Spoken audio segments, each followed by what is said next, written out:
Ito mga kaps, meron tayong reserbang talim para sa ating jointer planer. So, medyo mapamurol kasi yung ginagawa natin project ngayon, yung Techwood. So, naisipan ko ilabas itong reserba natin. 8 inches din ito mga kaps. So, hahasain natin to para medyo hindi masyadong naaabala yung mga paggawa ni Bayaw. Yan o. Napapansin niyo, meron tayong guide yan mga kaps sa mulihon. Para pag sinandal natin, dire-diretso na lang nating i-slide yung talim doon sa grinding wheel nung mulihon natin mga kaps. Para na sa ganun patag yung magiging pagkahasa natin doon sa talim natin mga kaps. Mahalaga kasi yan mga kaps sa mga woodworking projects natin. Yung talim ng jointer.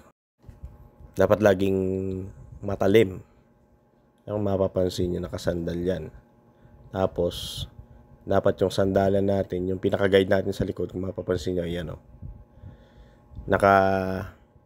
Nakaakma lang siya dun sa angle nung talim nung ating jointer planer. Ayan o. Yan. Dapat hindi masyadong dulo, hindi masyadong nakaliad. Sakto lang siya dun sa angle nung talim. Tapos, babasain natin yan. Binabasa natin yan para hindi lumutong yung talim.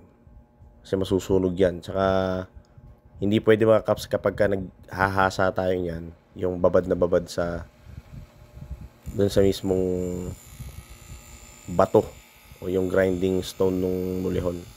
Kailangan ni-slide natin yan ng tama lang. Kasi pag babad, masusunog yung dulo ng talim mga kaps. Lulutong yan. Tapos every paraan natin ay isasawsaw natin sa tubig.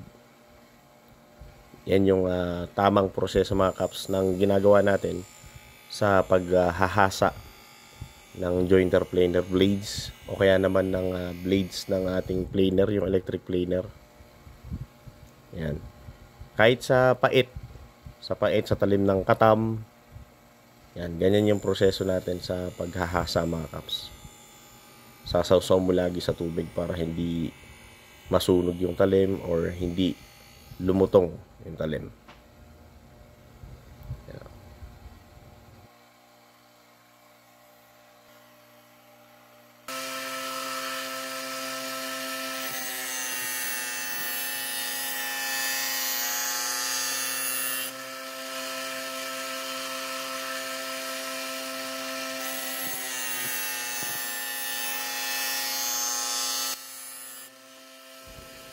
Yan ang mapapansin niya sa paghasa natin mga kaps. Pagkatapos nating hasain sa mulihon, hinahasa natin yan sa carborundum. Paparaanin natin yan para pinong-pino yung pagkakahasa ng blade ng ating jointer. Isa pang diskarte mga kaps na ginagawa natin dito. Ayan, kung mapapansin niyo yung dalawang blade, pinagdidikit natin yung nahasa natin doon sa pinakalikod ng blade na isa. Para ma-check natin kung meron bang mababa doon sa pagkakahasa. Para masigurado nating pantay lagi yung talim.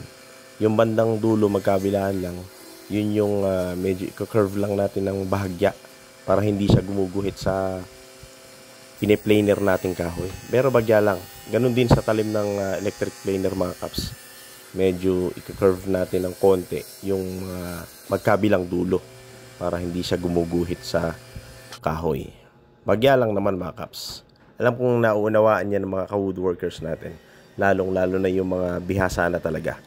Bali dyan sa talim ng jointer planer mga kaps, hindi na iwasan yung magkaroon ng bungi. Lalong-lalo na kung halimbawa merong pako o kaya may mga bato yung kahoy. Kaya ang ginagawa natin dyan ay bago natin siya i-planer o i-jointer, kinakaskas muna natin yan ng steel brass para mawala yung mga bato-bato kasi hindi na iwasan yan yung mga kahoy na pinaparaan natin sa tistisan o kaya sa jointer planer ay merong mga buhangin o batong dumikit sa kanya. So, ginagawa natin yan, kinakaskas muna natin siya ng steel brass. Pero minsan hindi maiwasan Tapos lalo na kung may pako, hindi mo napansin. So, dun lang naman nabubungi yung talim ng ating jointer planer. So, ang ginagawa natin dyan kapag may bungi, hindi muna natin hinahabol agad kasi sayang naman yung talim katagalan, habang hinahasa natin yan, mahahabol din niya yung talim. Okay lang naman may bungi yan mga kaps. Huwag lang masyadong sobrang laki. Ang ginagawa natin doon, niraraspa. Pinapatag muna natin tapos tataliman ulit. Kung talagang masyadong malalim yung bungi niya. Pero sayang kasi yung talim eh. Much better na wag na lang nating habulin. Basta mahasa lang natin na maayos. Hayaan mo lang yung bungi na yun. Katagalan habang ginagamit natin siya, mag-aabot din dun yung mga talim na yan mga kaps. Kahit may bungi pa yan. At syempre pinakahuli sa lahat is yung pag-aasinta.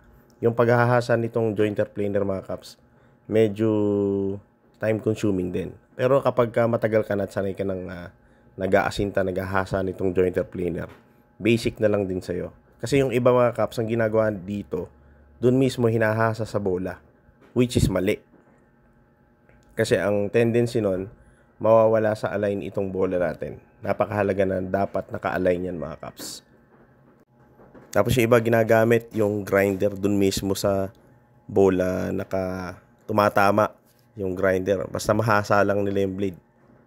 Mali yung ganun mga kaps kasi tinatamaan yung bola, mawawala yan sa timbang. Kailangan maayos lagi yung bola na yan mga kaps. Basic lang naman yan mga kaps.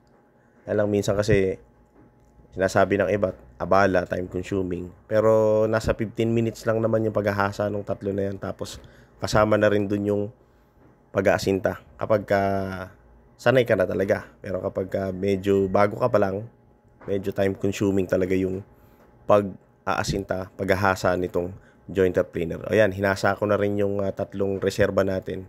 Alam, medyo malaki yung bungi. Ayan, kung mapapansin niyo, mayroong bungi yung talim natin na yan. Pero matalim na yan, all goods na yan. So kaya lang naman natin ginagamit yan, dinadalawan natin yung hinahasa natin kasi Techwood yung pinaparaan natin dito sa jointer planer natin. Mapamura kasi mga kaps itong Techwood kaya obligadong talagang meron tayong reserba.